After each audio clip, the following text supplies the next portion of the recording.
ఈరోజే తిరుప్పావైలో 17వ రోజు 17వ పాసురం. దాని అర్థం ఇప్పుడు తెలుసుకుందాం. ఈరోజు ఆచార్యుడి ద్వారా అందే మంత్రం, ఆ మంత్రార్థం అయిన పరమాత్మ, ఆ పరమాత్మను అందించి భాగవతోత్తముల సేవ, ఇవన్నీ పాసురంలో గోదాదేవి వివరించింది. తిరుప్పావై 17వ పాసురం యొక్క అర్థం: అన్నం కావలసిన వారికి అన్నము, దప్పిక అయిన వారికి నీరు, వస్త్రాలు లేని వారికి వస్త్రాలు, యాస లేకుండా దానం చేసేవాడు నందగోపాలుడు. అటువంటి నందగోపాలుణ్ణి, స్వామిని మేలుకొల్పమని కోరుతున్నారు. సుకుమార శరీరం కల లేత చిగురులాంటి గోపాల వంశపు మణిదీపము అయిన యశోదను ఆ స్వామిని లేపవమ్మా అని కోరుతున్నారు. స్వచ్ఛమైన ఎర్రని బంగారంతో చేయబడిన కీమును కాలికి తొడుక్కున్న బలరామ, నీవన్నా నీ తమ్ముణ్ణి మేల్కొల్పుము. ఆకాశ మధ్య భాగమును చీల్చుకుని లోకములన్నిటినీ కొలిచిన త్రివిక్రమ అని పొగుడుతూ, నిత్య సూరులకు నాయకుడా, నిదురింపరాదా మేలుకో అని శ్రీకృష్ణుణ్ణి కోరుతున్నారు. నిన్న ద్వారపాలకులు మన వాళ్లను లోనికి పంపాక ఒక్కసారి తొంగి చూశారు. అయితే వరుసగా కొన్ని పడకలు కనిపించాయి.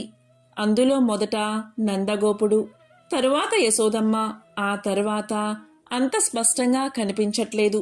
కాని ఒక కాలికి కడియం వేసి ఉంది, మరొక పాదంలో గుర్తులు కనిపిస్తున్నాయి.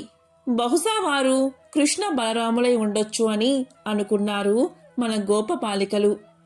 ఏ క్రమంలో చూస్తున్నారో అదే క్రమంలో లేపడం ప్రారంభించారు.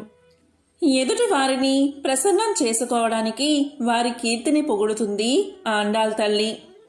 వస్త్రాలు, నీళ్లు, ఆహారం, ఏ ప్రయోజనం ఆశించకుండా దానమిచ్చే నందగోపాల, నందగోపాల లేవయ్యా అని నిద్ర లేపారు. ఆ తర్వాత యశోదమ్మ కనబడుతుంది. మొదట ఆచార్యుడు లభిస్తే తద్వారా లభించేది ఆచార్య ఆధీనంలో ఉండే మంత్రం. అదే యశోదమ్మ అనొచ్చు. ఎందుకంటే యశస్సును ప్రసాదించేది యశోద, లేక మంత్రరత్నం. సుందరమైన దేహ స్వరూపం కలిగి స్త్రీజాతికందరికీ చిగురు లాంటిదానా, ఆ కృష్ణ ప్రేమ కలిగిన కులానికి ఒక దీపం లాంటిదానా, నీవే ఆయన అనుగ్రహాన్ని కలిగించే స్వామినివి యశోద, ఓ యశోదమ్మ. తెలివి తెచ్చుకో. యశోదమ్మను మంత్రంగా ఊహించింది, అందుకే తెలివి తెచ్చుకో అని చెబుతుంది. ఓ అష్టాక్షరి మహామంత్రమా, జ్ఞానాన్ని ప్రసాదించు అని అర్థం. ఇంకా యశోదమ్మ కూడా అంగీకరించింది. ఆమెను దాటి వీళ్ళు లోపలికి వచ్చారు. అక్కడ ఒక పాదంలో కొన్ని గుర్తులు కనబడుతున్నాయి. అదే కృష్ణుడు అని గమనించి అక్కడికి వెళ్లారు. ఆకాశం మధ్య అంతా ఆక్రమించేటట్లుగా పెరిగి లోకాలను అంతా కొలిచిన దేవతలందరికీ నియంత అయిన స్వామి, నిద్రపోవడానిక నీవు వచ్చావు? లేవయ్యా. అమ్మ ఈరోజు ఆకాశాన్ని కొలిచిన పాదాన్ని పాడుతుంది. ఇన్నాళ్ళు మాకు తెలియక నీ వద్దకు రాలేదు. ఇప్పుడు నీ గురించి తెలుసుకుని వచ్చాం. లేచి మమ్మల్ని అనుగ్రహించవయ్యా అని ఆండాల్ తల్లి విన్నవించింది. అయినా ఆయన లేవలేదు.